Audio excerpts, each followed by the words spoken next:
I first to congratulate and welcome the honourable gentleman to his place as the new Shadow Secretary of State for Scotland and Shadow Energy Minister. He shares something in common with the leader of the SNP in this House, who aspires also to have 2 jobs.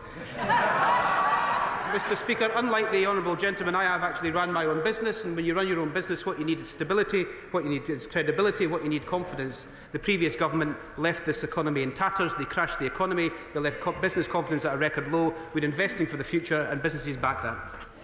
Andrew Bowie. Thank you very much, Mr. Speaker. Look, I'd take the Right Honourable Gentleman's responses more seriously if we didn't all see, and indeed have just heard, how damaging his government's actions are for the Scottish economy. National insurance increases, punitive tax rises on our most successful industries, putting at risk the future of family farms and the rural economy, and a Secretary of State who'd rather make performative gestures such as refusing to cross a picket line outside his own department instead of meeting Scotland's business leaders. So as people, local authorities and businesses await the Scottish Government's budget later today, does he agree that when it comes to economic incompetence, Scotland really does have, in his government and the proven ineptitude of the SNP, the very worst of all worlds? Mr. Speaker, I may be corrected if I'm wrong, but I think the honourable gentleman backed the former Prime Minister Liz Truss when she was Prime Minister, who crashed the economy, who left a £22 billion black hole. Well, he shakes his head and said that he didn't, but he walked down the lobbies with her when she was doing these things with the budget. So he did back the previous Prime Minister Liz Truss. So we'll take no lectures from that side of the House in terms of A, how to run the economy, B, how to back business, and of course he's left the highest tax burden on working people in 70 years, another inheritance that this government is going to have to try and resolve. Liberal Democrat spokesperson Christine Jardine.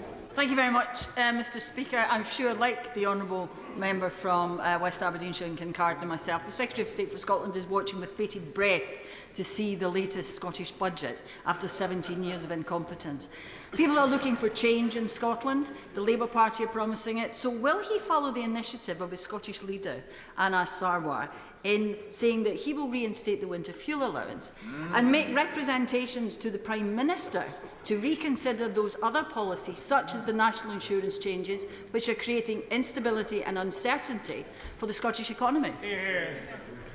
Well, Mr. Speaker, I have a lot of respect for the honourable lady, but again, it's another instance of where the opposition parties in this chamber want all the benefits of the budget, but they don't want to be able to pay for it. £47.7 billion is the largest settlement in devolution's history for Scotland, £4.9 billion extra. The Chancellor delivered £4.9 billion extra in Barnett consequences alone from this dispatch box during the budget, something that the SNP voted against but will spend today. Dr Neil Shastri-Hurst. Question number 2, Mr. Speaker. Thank you, Mr. Speaker. With your permission, I'll answer questions 2 and 10 together. This government is fully committed to delivering for veterans, and I pay tribute to them and their families for the sacrifices that they make during their service, as well as their valued contribution to our society after they leave. The Minister for Veterans and People is leading work across government and with the Scottish Government to ensure veterans and their families can access all of the support that they need. Dr Neil Shastri-Hurst. Thank you very much, Mr. Speaker. There is significant variability between the provision of veteran services across the nations. What steps is the Secretary of State taking alongside his Cabinet colleagues to ensure there is parity of services across the nations and in particular in Scotland? Thank you very much, Mr. Speaker. So the Minister for Veterans is leading this work. The Prime Minister has made a recent announcement about giving veterans social housing exemption. I can confirm that that will bring England in line with Scotland, where veterans are already exempt from local connection requirement to access social housing. So we are creating a level playing field across the nations to support veterans, as I mentioned in my first answer. Robin Moore. Thank you, Mr. Speaker. Since 1921, the British Royal Legion Scotland have been supporting veterans and their families through education, remembrance and direct support. And this weekend, in my own constituency of Keighley, the Town Council, alongside community groups, are unveiling a memorial to the fallen of the First World War, with a time capsule being placed under the cenotaph, which is to be opened in 100 years' time. So does the Minister agree that it is events like these that bring together the whole community are of vital importance for our veterans, not only in Keighley, but across Scotland and the wider United Kingdom? Thank you very much, Mr. Speaker. And I join the honourable member in paying tribute to the volunteers often who run these kind of events. I'd also like to draw the House's attention to the work of the War Memorials Trust, one of those many organisations unsung doing incredible work across this country to maintain war memorials so that we all may remember. We have across this House many veterans and those who have served. I'd like to pay tribute to them all, and in particular to the 13 members on these benches who are veterans or reservists. Dr. Zubia Hamad.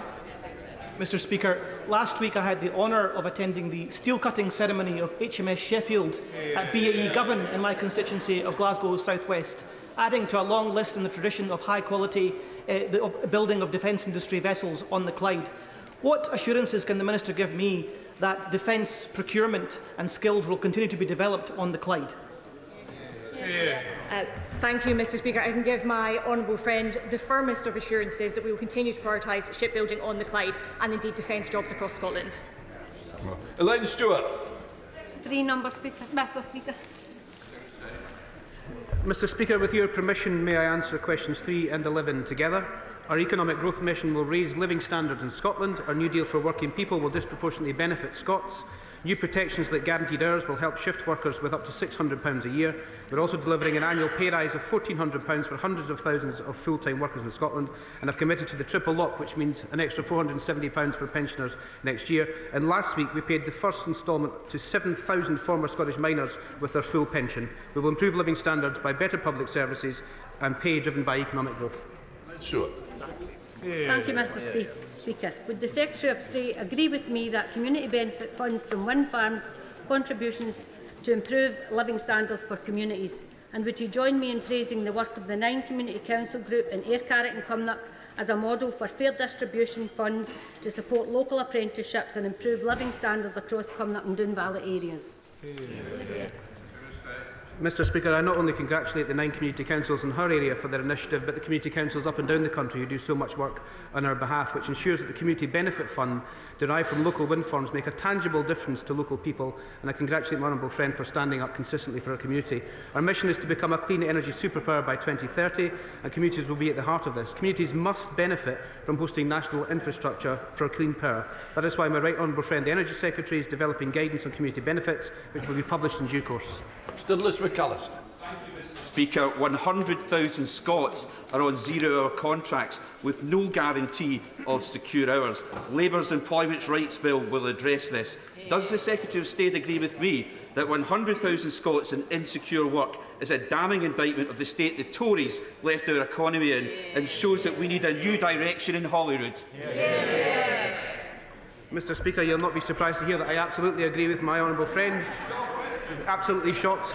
The government inherited not just a fiscal crisis from the previous government, but an industrial one as well. We need more high-quality jobs in Scotland, so between our industrial strategy, our plan to get Scotland working, and our employment rights legislation, we will help to deliver that. Don't forget the SNP government said that zero-hours contracts were a positive destination for work. Our plans to make work pay will have a bigger positive benefit in Scotland than the rest of the UK. That's the difference having Scottish Labour MPs on this side of the House.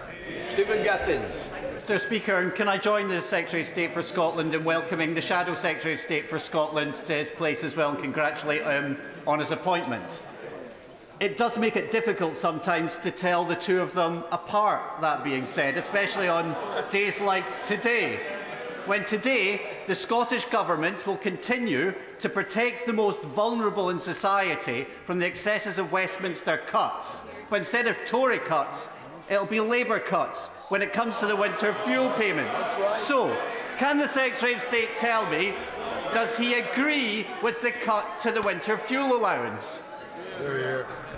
Mr Speaker, I'm sorry for such a short response to the honourable gentleman, but there's 4.9 billion reasons why that question was rubbish. I have to say, I'm not surprised.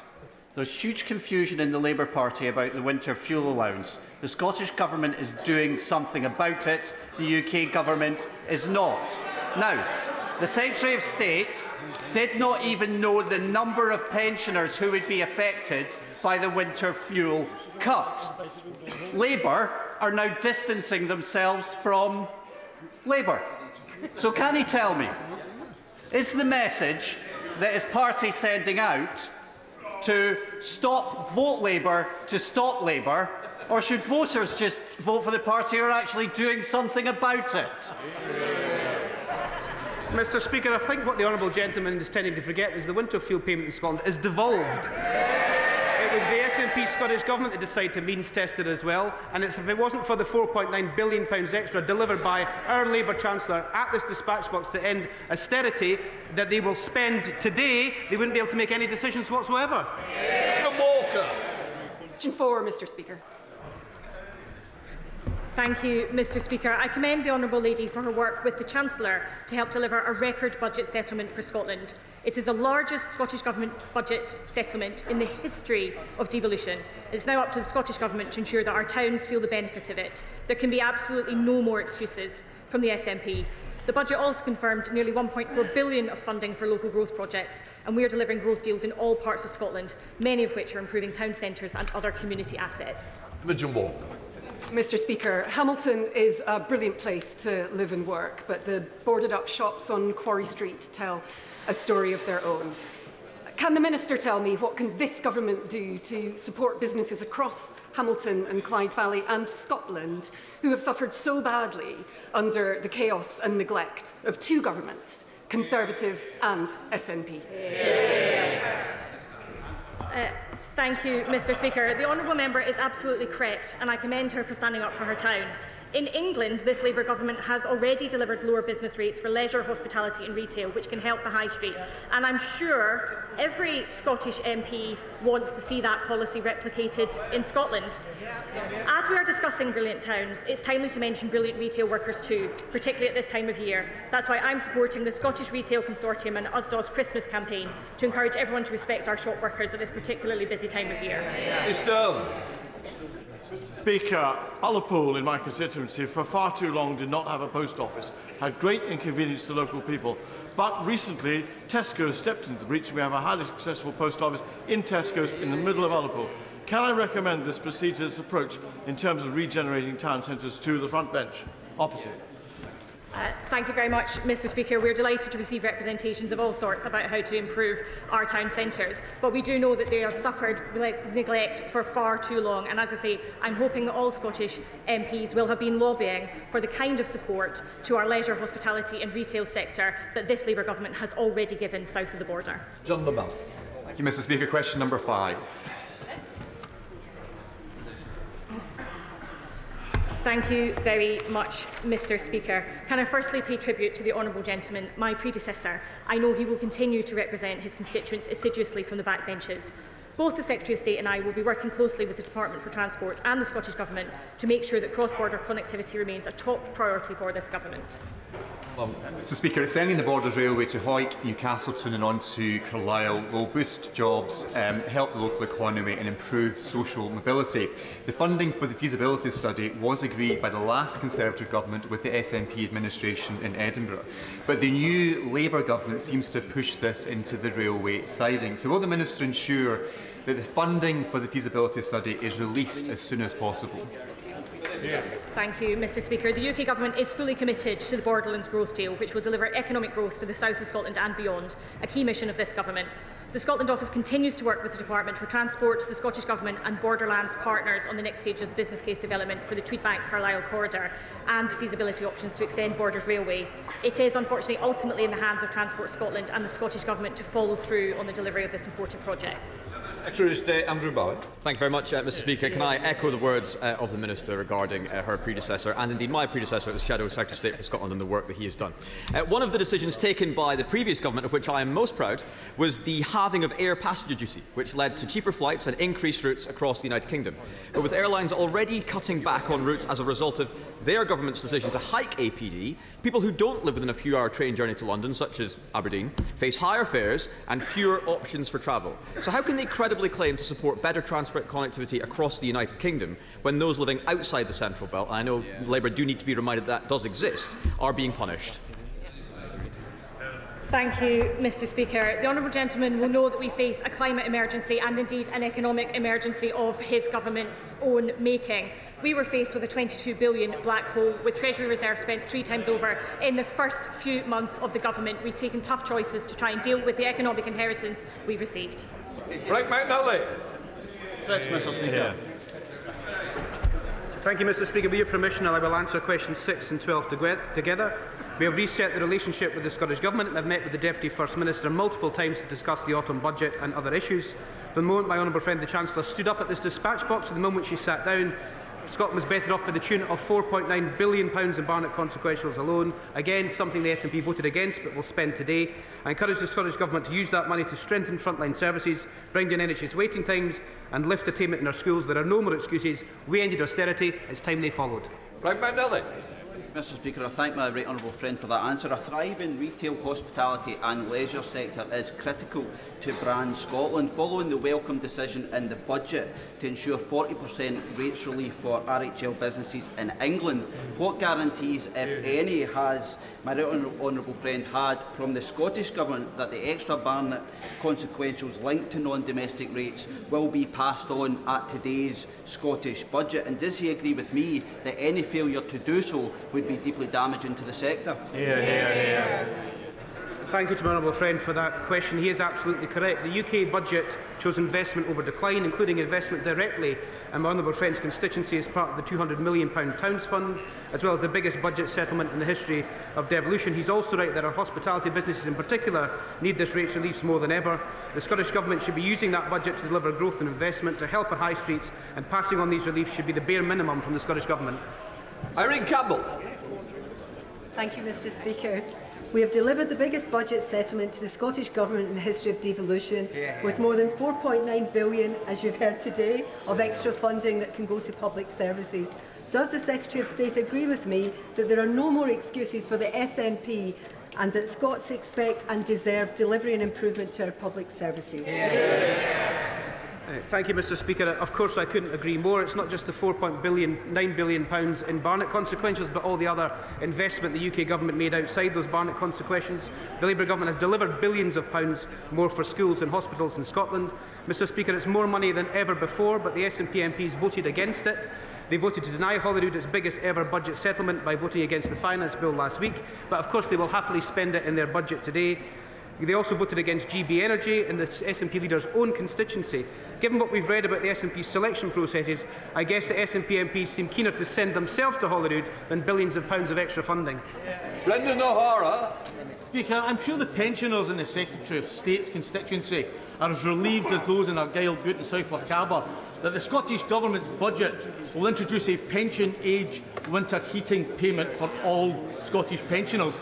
The SNP Government is doing the right thing by Scottish pensioners. So will he join me in urging the Labour Government here at Westminster to also do the right thing by the pensioners of England and Wales and give back to them their winter fuel allowance as well? Mr. Speaker, what the honourable gentleman has just proved is the winter fuel payment in Scotland is actually devolved. The consequences of the budget was to remove £5 million of regeneration funding for Perth city centre. We got practically nothing from their levelling up fund, save this paltry £5 million that he is even taking away. Just what is it that UK Government has against the city of Perth? Mr. Speaker, no projects have been cancelled. The Perth deal is being under consideration by MHCLG and the Treasury. It hasn't been cancelled, it has been merely paused. But what I would say is that the honourable gentleman should speak to his colleagues in the Scottish Government, who have got £4.9 billion extra in Barnett consequentials to spend today, and perhaps he could even have a chat with some of his colleagues sitting next to him who seem happier in Holyrood than they are here.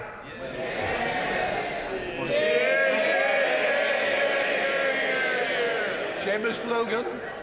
Question number 7, Mr. Speaker.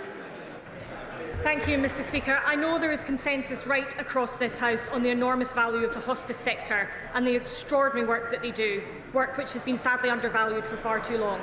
Support for the additional employer national insurance contributions will be allocated to departments, with the Barnett formula applying in the usual way for devolved governments. The rise does not begin until April, and we'll set out further details on the allocation of funding in due course. Thank you. Good night. Seamus Logan. Oh, Seamus. Very popular. Mr. Speaker, there are 45 hospices in Scotland. I can't be certain of that figure because so many of them are in dire financial circumstances. I think of Roxburgh House in Aberdeen, which provides services to my constituents and to other MPs in this Chamber's constituency. Another organisation that provides vital hospice care is the Marie Curie charity, which provides services in Edinburgh and Glasgow, and they also provide hospice at home care. They are facing a bill close to £3 million as a result of decisions by this government. So what does the Minister have to say in relation to help that can be provided to Marie Curie and other organisations? Good question.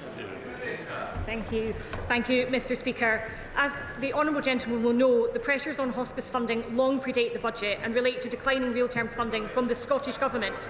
I note that nearly 5,000 members of the public have written to the Scottish Government recently to support calls from the Scottish Hospice Leadership Group for fair funding. Those calls might be answered this afternoon, where the SNP Government has to spend an extra £5 billion, secured by Scottish Labour MPs, voted against by SNP MPs and spent this afternoon by SNP ministers. Make it make sense. Right, we now come to Prime Minister's questions. In room. Question number 1, please, Mr. Speaker. Order. What are these two members playing at? That is absolutely disgraceful for the member. We've started PMQs. Either come in early or at least wait. Please start reading the room. In room. Question number 1, please, Mr. Speaker. Mr. Speaker, it's a pleasure to welcome His Highness the Emir of the State of Qatar to the UK, and I look forward to discussions this afternoon on how we're strengthening our relationship and boosting trade and investment, including the announcement today of a £1 billion investment in our new clean energy partnership. Mr. Speaker, Sunday marked World AIDS Day, and we stand with all those that we have lost and those living with HIV today, and we will seek to end new cases of HIV in England by 2030. Mr. Speaker, can I also note that we're joined in the gallery today by Mandy Damari, mother of Emily, a British citizen still being held hostage in Gaza. I've met Mandy a number of times, and in my view, what she's going through is nothing short of torture. Mr. Speaker, this morning I had meetings with ministerial colleagues and others. In addition to my duties in this House, I shall have further such meetings later today. In room. Mr. Speaker, I'd like to concur with the comments the Prime Minister has just made. North Devon District Hospital is the most remotest hospital in mainland England. Its intensive care unit has only 6 beds, and it's almost 50 years old, and it serves a population of 165,000 people. Can the Prime Minister assure my constituents that their hospital will receive the urgent funding that it's needed under the new hospital programme, so that they will not face over a 2-hour drive to the nearest trauma unit?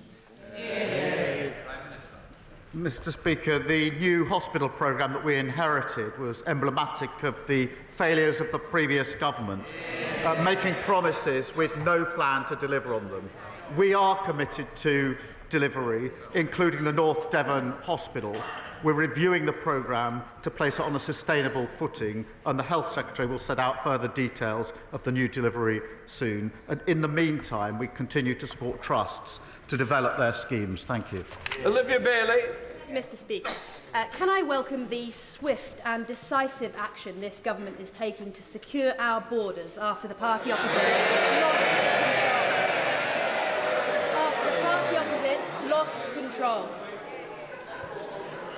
After the party opposite lost control, Mr. Speaker. And in particular, can I welcome the world-first deal struck with Iraq last week to tackle smuggling gangs? Does the Prime Minister agree with me that international cooperation, shared intelligence and joint law enforcement is the best way to end the vile smuggling trade? I thank my honourable friend. She's a superb champion for her constituents. And she's absolutely right. The previous government left a broken asylum system. We put a plan in place, the Border Security Command, backed by £150 million, 100 more NCA officers, and we're introducing counter-terrorist-style powers. And my friend is right that our new international coordination, including the landmark Iraqi agreement. And the hard graft is already beginning to pay off, because 9,400 people who've no right to be here have been returned. That's a 30% increase on the numbers of last year. They promised to get the flights off the ground. We've got them off the ground. We come to the Leader of the Opposition, Kemi Badenoch. Mr. Speaker, if I may, I would like to pay tribute to Mandy Damari and her family for the strength that they have shown. And we on this side of the House, and I'm sure the whole House, continue to seek the speedy release of Emily Damari and the other hostages. Mr. Speaker, the Prime Minister talks about immigration. I think it's probably a good time to remind him that he was the one writing letters asking us not to deport foreign criminals. And he and his party voted against every single measure that we put in place to try and limit immigration. But, Mr. Speaker, the question today is what has been on the lips of all Labour MPs, including, I believe, the Health Secretary yesterday. The Prime Minister knowingly appointed a convicted fraudster to be his Transport Secretary. What was he thinking? Mr. Speaker, the previous Transport Secretary was right when further information came forward to resign. What a marked contrast to behaviour in the last 14 years. And she talks about immigration, record levels of immigration under the previous government, nearly 1 million. And she was the cheerleader. She was the one urging on the removal of the caps for work visas. She was thanking the previous Home Secretary for the work that was done. She championed it. She advocated it. Record numbers of immigration. Mr. Speaker, he's obfuscating, but I'm going to keep him on the topic. He owes the House an explanation. He said that the former Transport Secretary was only asked to resign after further information came to light. What was that further information? I'm not going to disclose private conversations. Further information came to light. The Justice Secretary resigned. As I say, what a marked contrast. Whilst she's obsessing with the Westminster issues, we're getting on with fixing the mess, fixing the foundations, that £22 billion black hole, our prisons bursting, Mr. Speaker, as we found out last week, nearly 1 million net migration numbers because of the Tory open borders policy. Mr. Speaker, I'm not asking about migration. I'm asking about the former Transport Secretary.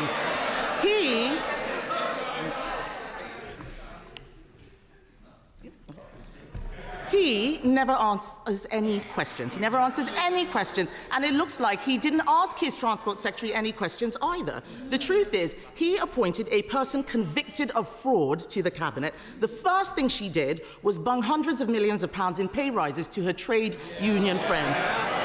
Wasn't this a fraud on the British people? No, Mr. Speaker, she says she's not talking about immigration. I'm not surprised. And I advise her and all of them not to talk about the economy or immigration for another 5 years. Mr. Speaker, he can try and change the topic as much as he likes, but the public are watching. He owes them an explanation. The country needs conviction politicians, not politicians with convictions. Now on to an even bigger fraud.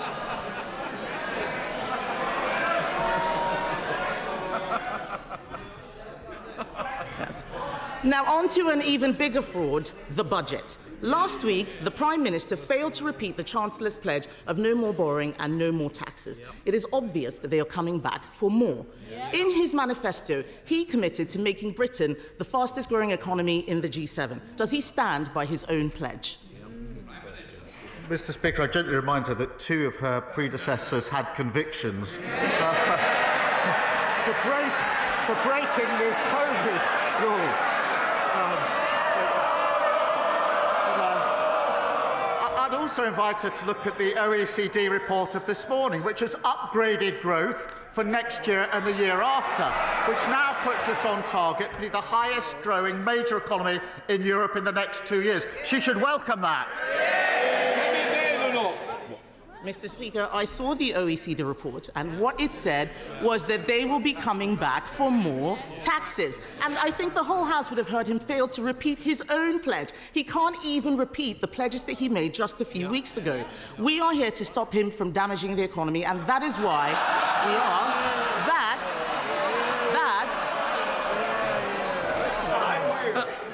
I want to hear the question. Kemi Badenoch. Mr. Speaker, they are laughing the same way they all laughed during the budget when they talked about raising NI. They have no idea what people out there are dealing with. And that is why yesterday we voted against his damaging jobs tax. Even former supporters, Chef Tom Carriage, who endorsed Labour at the election, said that the budget was catastrophic. He built a real business employing young people, unlike his cabinet of trade union stooges, CV embellishers, and an actual fraudster. None of them have ever run a business. Why won't he listen to business who are saying his budget is catastrophic? Mr. Speaker, I thought the scripted jokes were over, but we had another one about lectures about the economy from the party opposite. They broke the economy, mortgages through the roof, and a £22 billion black hole. And she talks about national insurance. She complains about the rise in national insurance week after week. But then 2 weeks ago, she says that she wouldn't reverse it. She signed trade deals, Mr. Speaker, that had farmers protesting in Whitehall. Now she pretends that she's their champion. She campaigned to remove the cap on migrant worker visas, and now she pretends she's furious about the open borders policy of the last government. Mr. Speaker, the fact is the Prime Minister has discarded his own Labour leadership promises. He's dropped the 5 missions he said would define his government. He's ditched his pledge to make Britain the fastest-growing economy in the G7. We left office with UK the fastest-growing economy in the G7. And business is saying he has damaged the economy with his budget. Tomorrow he's going to have an emergency reset, Mr. Speaker, just 5 months into his premiership. But why should anyone believe a word he says? Mr. Speaker, the only relaunch on that side of the House is the leadership bids of her rivals. And they should she obviously hasn't read the OECD report of this morning, the fastest growth in the next 2 years of any major economy in Europe. We're proud of that. And they should never be allowed to forget the damage they did to our country. They used Britain like some sort of mad scientist experiment. Open borders, unfunded tax cuts, neglected health service. And now, all the madness is still coming out. They say they should be back in office. They haven't listened, they haven't learned, and they certainly haven't changed. There's only one party that's driving this country forward, and that's this Labour government. Thank you, Mr. Speaker. Today, question 3, but who knows, next week I could be #1 in the charts. As the first MP this year to bring out a Christmas single, will the Prime Minister join me in thanking my musical collaborator, the hugely talented Mal Pope, and everyone involved with this year's Everyone Deserves hamper campaign that would deliver festive food to 1,500 homes across 5 constituencies in South Wales. Like our song says, there's a reason for the season, and everyone deserves a Christmas. Well, I thank her for her question. There's obviously going to be some rivalry in the race for #1 by Christmas. I'm not going to be joining in that particular one. But I do thank her and Mal Pope for their campaigning. And I remember joining her in the summer, a few summers ago, on the work involving hampers, much needed by her constituents. And I know how much it means to them. Christmas is a time to think of others. And I do pay tribute to her and all those supporting those in need. And this government will always support the most vulnerable in our society. Thank you. Leader of the Liberal Democrats, Sir Ed Davey. Thank you, Mrs Deputy Speaker. I, for one, will be downloading the song of the Honourable Lady for Neath and Swansea East. Can I join the Prime Minister in his delight and also his support for Mani Damari, and our joint hope that we will see Emily and other hostages released as soon as possible. Mr. Speaker, the Prime Minister has rightly spoken about the need to restore and rebuild the public's trust in British politics. Now, we believe a crucial part of that is reforming our electoral system to make it fairer and more proportional. And so does a majority of the British public. And this House voted yesterday in favour of a bill for electoral reform put forward by my honourable friend, the member for Richmond Park. So will the Prime Minister find government time, make it available, so we can consider this bill on electoral reform and restore the public's trust in our politics? Can I thank him for referencing Emily, because I think it is important that we all remember her, and I say the awful torture that her mother is going through, and that's the case for all of the other hostages. It's hard to imagine what it must be like for anybody with friends and family who are still being held hostage after all this time. Look, proportional representation is not our policy. We won't be making time for it. And I just gently say to him, he didn't do too badly under the system as it is. Correct, David. Well, I'm disappointed in that reply and hope he will reflect on Labour's own policy. But moving on to another pressing subject, Mr. Speaker, more than 3 million people have been stuck on NHS waiting lists for more than 18 weeks. That's probably the worst, most appalling legacy of the last Conservative government, and it needs to be fixed. But does the Prime Minister accept that we'll only get waiting lists down and keep them down if it's easier for everyone to see a GP when they need it? So when he publishes his milestones tomorrow, will he include a guarantee with a timetable so people will be able to see a GP within at least 7 days or 24 hours if it's urgent? Yeah. Well, he's right to draw attention to the record of last government on the NHS. Record waiting lists and record low confidence in the NHS. So in addition to the economy and immigration, they better not be talking about that for the next 5 years either. We will be driving this down. We've already begun that work to make sure we get those waiting lists down. And yes, of course, that does also include making sure there's better access to GPs and other measures that need to be taken. But that's a central driving mission of this government. Thank you. Thank you, Mr. Speaker. Given that a significant number of members in this place are, regardless of class, women of a certain age, would the Prime Minister agree with me that when a woman of a certain age, or indeed any woman of any age from any background, says they have experienced sexual harassment or inappropriate behaviour, they should be listened to, supported and the perpetrator dealt with?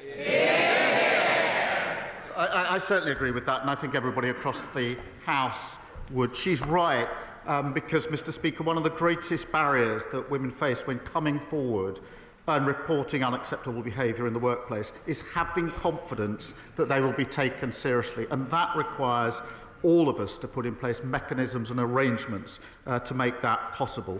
Everybody should be treated with dignity and respect, and I'm proud of the fact that the Employment Rights Bill that we're passing will strengthen protections from sexual harassment at work. Robin Swan. Thank you very much, Mr. Speaker. Mr. Speaker, Friday the 13th is a date associated with bad things happening. Next Friday, the European Union's General Product Safety Regulations will apply in Northern Ireland, creating more costs and bureaucracy for English, Scottish and Welsh companies who want to do business in Northern Ireland and Northern Ireland consumers buying from them. Many businesses have already stopped supplying Northern Ireland. Haulage companies are unsure what is required of them. Online sales platforms are divided on the advice that they give. Mr. Speaker, a previous Prime Minister promised Northern Ireland businesses that if they were asked to complete additional paperwork, they should phone the Prime Minister and he would direct them to throw the form in the bin. What direct, tangible advice can the Prime Minister give to those businesses who want to continue supplying Northern Ireland? Well, I thank him for that question. It is a serious issue, and the government is working closely with businesses to ensure that they are ready for the changes that he has identified, and we published more guidance, as he knows, yesterday to support them further. We will be keeping a close eye on the issue to help businesses trade freely across the whole of the United Kingdom. Thank you. David Williams. Thank you, Mr. Speaker. In Stoke-on-Trent and Kidsgrove, we are proud of our beautiful historic buildings. However, many lay dormant and blight our proud towns. Can the Prime Minister please outline what steps this government is taking to bring historic buildings back into use, and will he make time to visit my constituency to see for himself our untapped potential?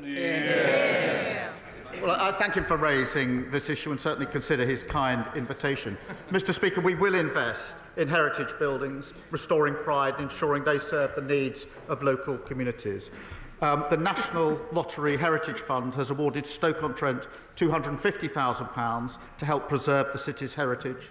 Historic England is also funding emergency repairs at the iconic Wedgwood Institute and supporting Reform Heritage, whose office, I think, is based in my honourable friend's constituency, to employ staff dedicated to delivering heritage projects. Pete Wishart.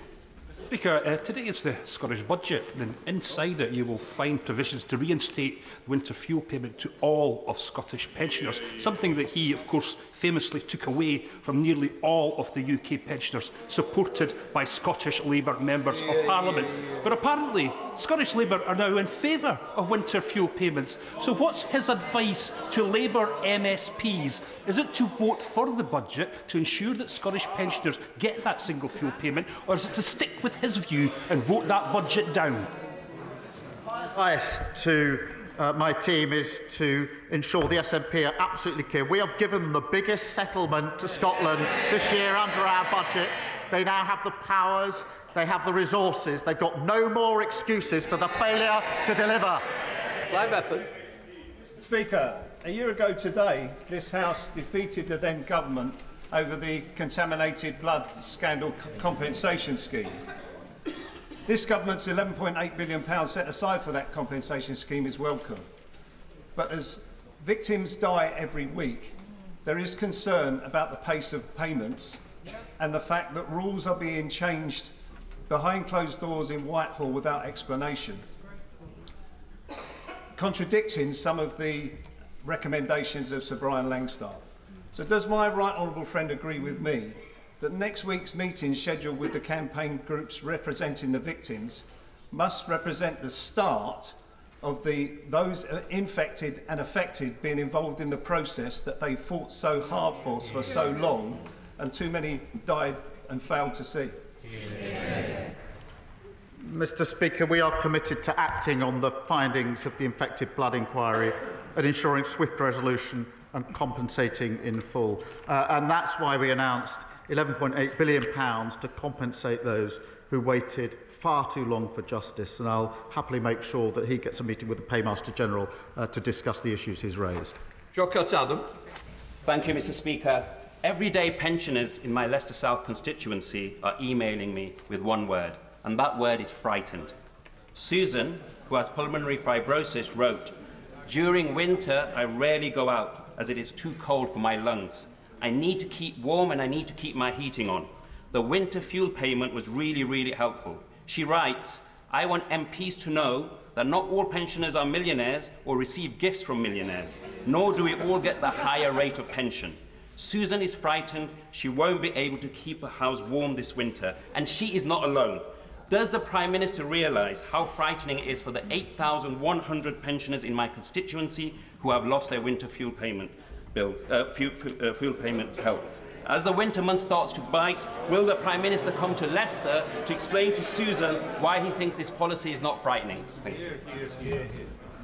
Mr. Speaker, as he knows, the #1 job of this government was to get our finances back in order after the mess that the last government made, including leaving a £22 billion black hole. We had to take tough choices. They say they want the benefits, but they can't say how they're going to pay for them. We do want to make sure that the most vulnerable pensioners do get the pension credit that they're entitled to. We're driving that up. But because we're stabilising the economy, we can commit to the triple lock That's a £460 uplift in the pension next year, so every pensioner will be better off under a Labour government. Andrew Cooper. Thank you, Mr Speaker.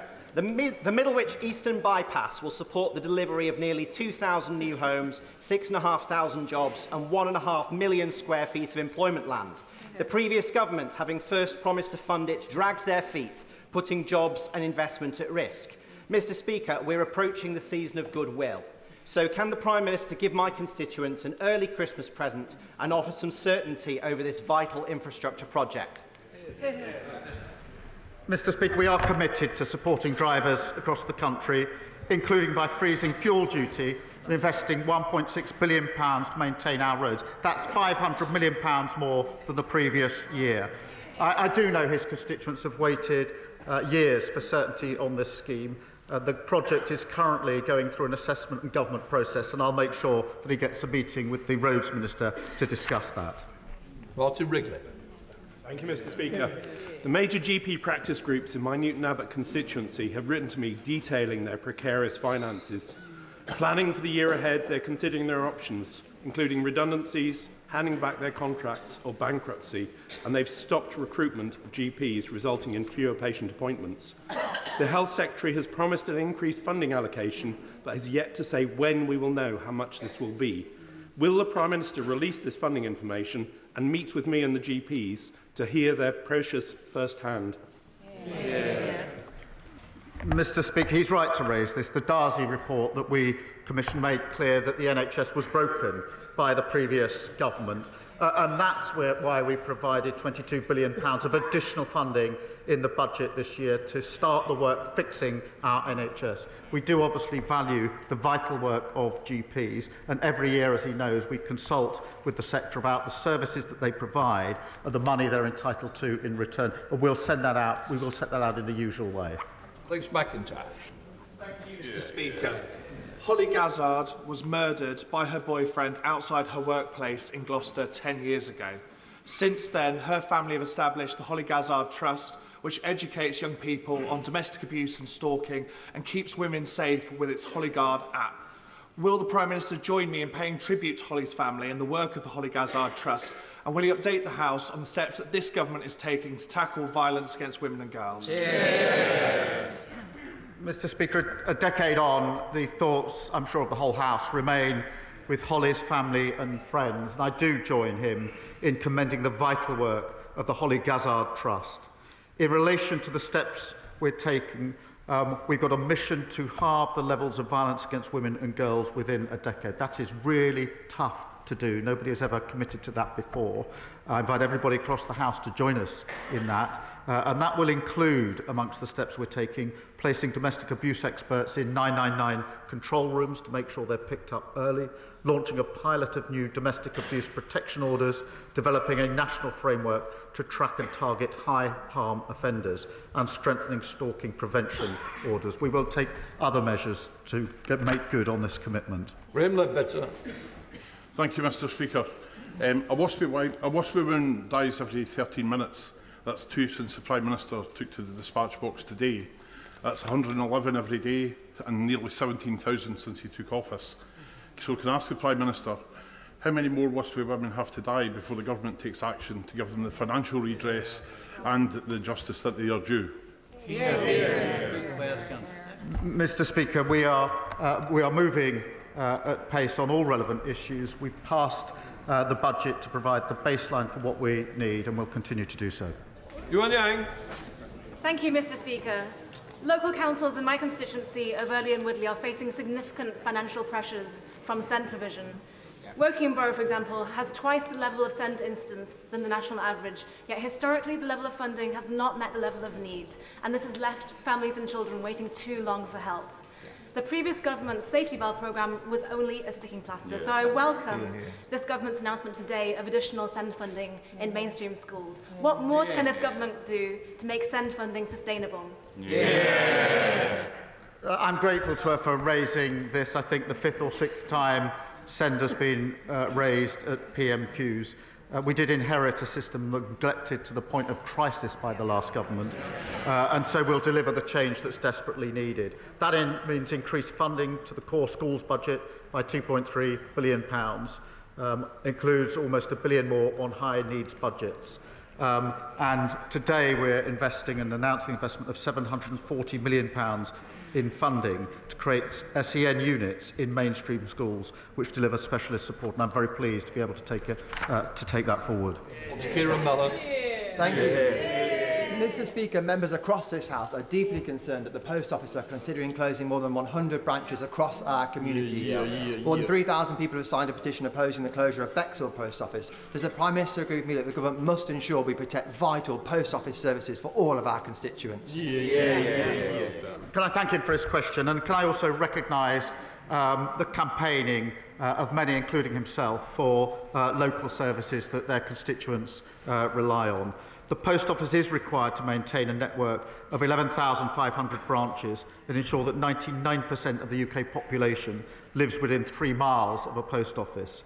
Decisions obviously about individual branches are for the Post Office to take, following consultation with local communities, but I'm happy to make sure he gets a meeting with the relevant minister to discuss his particular case. Speaker, in my constituency of Darlington, it's full steam ahead to 2025, when our towns celebrate the 200-year anniversary of the railways with a 9-month festival. We're proud of our industrial contribution, but many in my area have concerns about the future of our rail industry. What assurances can the PM offer that he will get our railways back on track? Mr. Speaker, we are delivering on our commitment to bring railways back under public ownership, putting passengers first. And today we've announced that South Western Railway services will be the first to transfer into public ownership next year. So we can turn the page on decades of delay, fragmentation and failure. Kirsty Blackman. Much, Mr. Speaker. Veteran Anne Puckeridge is also in the gallery, and can I urge the Prime Minister to meet her to talk about her frozen pension? Mr. Speaker, yesterday the Daily Record reported that Scottish Labour MPs are very upset. Apparently this upset is caused by their Scottish leaders' diktat that they now have to support the very winter fuel payment that they voted against in this place. As the Prime Minister comforts his upset MPs, will he remind him that the only people with the right to be upset are the 900,000 Scottish pensioners who were left in the cold by Labour's cuts? I work very closely with Scottish Labour in a harmonious way. We ran a fantastic campaign earlier this year, which is why she's sitting up there and not down here. Leon Conlon. Can I echo the words across the House in relation to Mandy Damari, who I also met with this week and is from Beckenham? Yesterday marked International Day of Persons with Disabilities, and I'm proud to be one of the disabled MPs in this House. As a sixth former, I became one of the youngest people in Britain to have a hip replacement, and I relied on a blue badge. Data released yesterday shows blue badge theft has more than quadrupled in the past 10 years.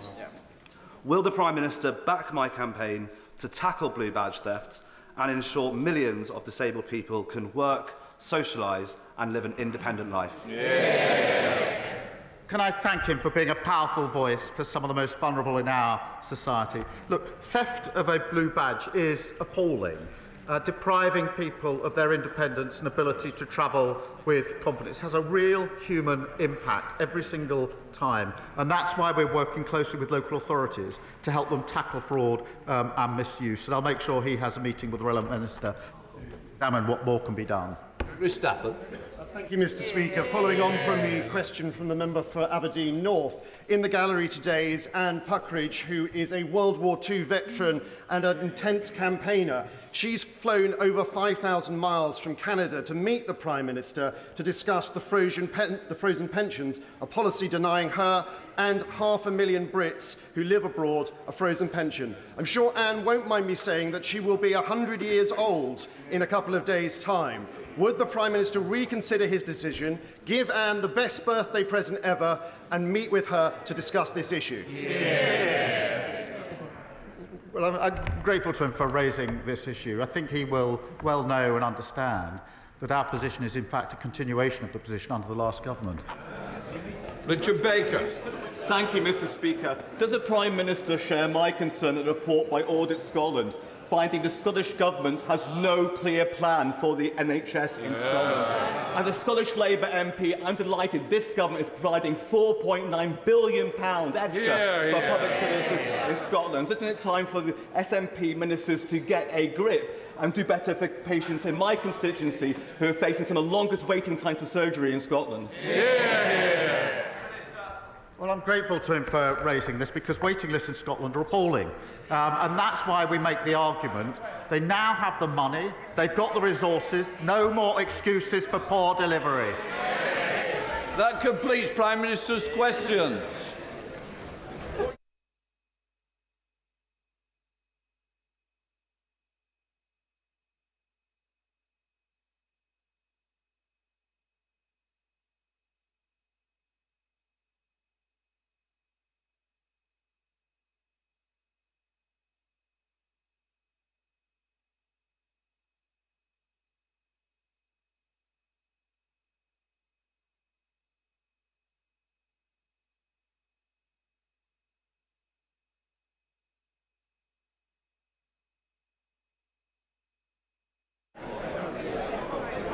Point of order, Stuart Anderson.